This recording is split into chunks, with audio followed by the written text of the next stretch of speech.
This is a land of very little, a land where its people rise each day with the sun to brave the unknown, where each day comes with a new challenge and no day offers rest. This is a land of tired feet and withered souls, where no life is free from tragedy or from struggle, and the face of each person carries with it the scars of their story, where sickness goes untreated and safety is no guarantee. A place where children are forced to quickly become grown, and to many, a mother or father may be a thought unknown. But this is also a land of very much, where those who rise each day devote themselves truly to one another, where tired feet are overcome with tireless will. A land where family and faith, friendship and purpose are the focus of every day, and the love of family persists even in the most bleak of circumstances, where each person finds it within themselves to choose happiness. This is a place where each person knows who they are and what they stand for. Though they may struggle, they never complain, only push on with head high. This is a land of quiet dignity, where the pride of a native people is felt at every moment. This is Honduras.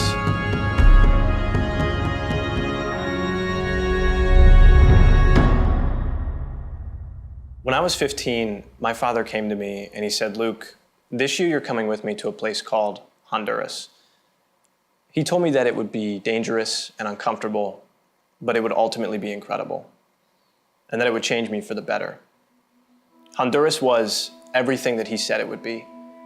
Now, 8 years later, I return to Honduras, believing that it'll be very much the same as it was that first trip. But this trip was not like that first time. This trip was different, and it would change everything. The first time I had truly felt uncertain for my safety was entering the Honduran prison. It very quickly became apparent to me that I could be robbed or beaten or killed by any of these prisoners, and nobody outside of Honduras would know, and nobody inside of Honduras would care. I was scared the whole time. Once we were within the walls of the prison, the thing that struck me immediately was the fact that there were children and babies and families of these prisoners, but no guards. The guards were simply there to keep the prisoners within the walls. And once you stepped into that prison, you were in their world, and you had to abide by their rules. There were people sitting, talking, seemingly having a good time. There was a man playing guitar and another one singing. We walked into the kitchen and they were cooking all of their own food.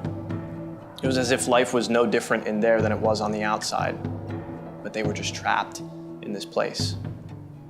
And now I was trapped with them. In an unknown place surrounded by chaos, the missionaries are there doing the work that they came to Honduras to do. I'm standing in the back of the clinic that we had set up within the prison, and I see the dentists and then 35 prisoners.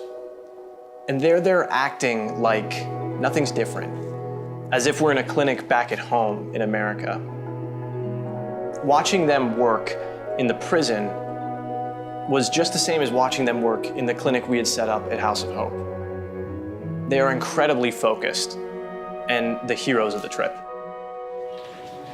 That is just a matter of which tooth hurts. Sometimes they will point, other times they're not sure. I just have to look, and if I see a bad tooth, and if we agree, we will take it out.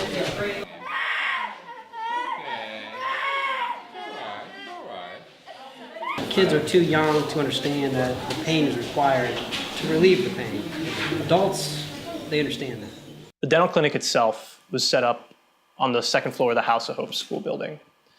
Now there's 6 dental chairs, 3 dentists, and hundreds of patients.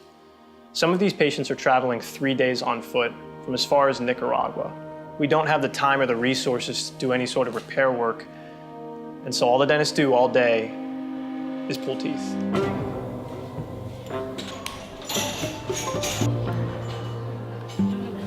Bless you.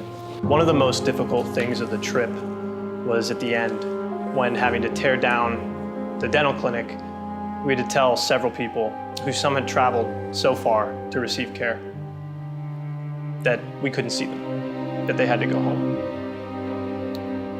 And their response surprised me. In fact, it touched me.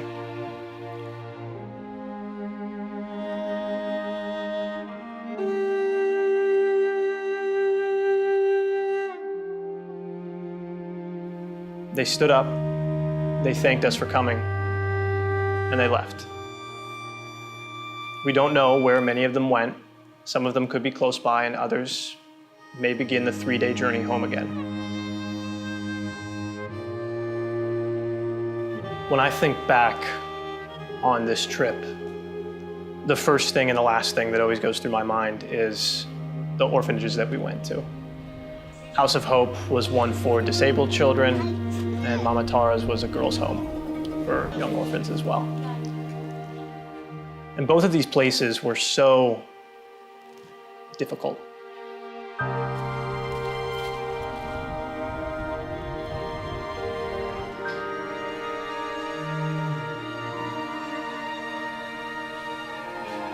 For someone like me who's had everything growing up and had a childhood that had no need, had no pain, no tragedy, to step into a world where these children live in poverty and don't have parents for reasons of great tragedy, I'm gripped by it. But the thing that is most touching is when you look into their eyes. They look back into yours and you see just how pure they are. That amongst all of this tragedy and chaos, they've somehow found a way to still be children.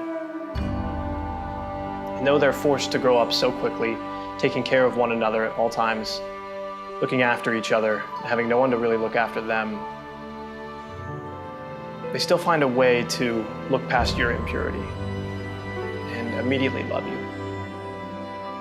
There were 2 young girls, one was 5 and the other was maybe 4, named Ruth and Lise. Ruth Carolina Hondurei Paman. Ruth Carolina Hondurei Paman. Paman. Paman. Look, Lise. And it's difficult for me to try and explain what this means to me personally. One of the most frustrating parts of these trips is coming back and trying to tell people what it is that you've seen, what it is that you felt.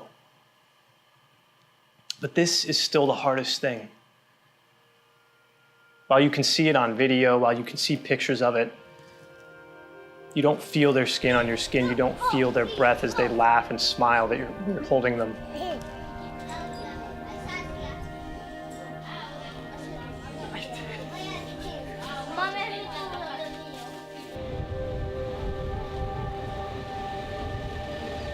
Honduras for me has always been a place where I feel like I belong. Like I feel like I was supposed to go and do work there and help these people. But this trip was so different. This trip I felt like I was there and these people were there to help me. It's what they lack that makes room for what should fill a person. And I felt that this trip. I felt as though they were showing me that family, faith, friendship, those are the things that should fill a person. Those are the things that should fill me. And while they have so much need, they still seem to find happiness. And if in all those circumstances, in all that poverty, in all that chaos, they can achieve happiness, then I can too. I think we all can.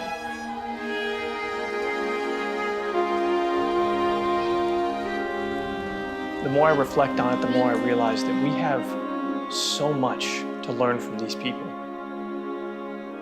And they have so little to learn from us.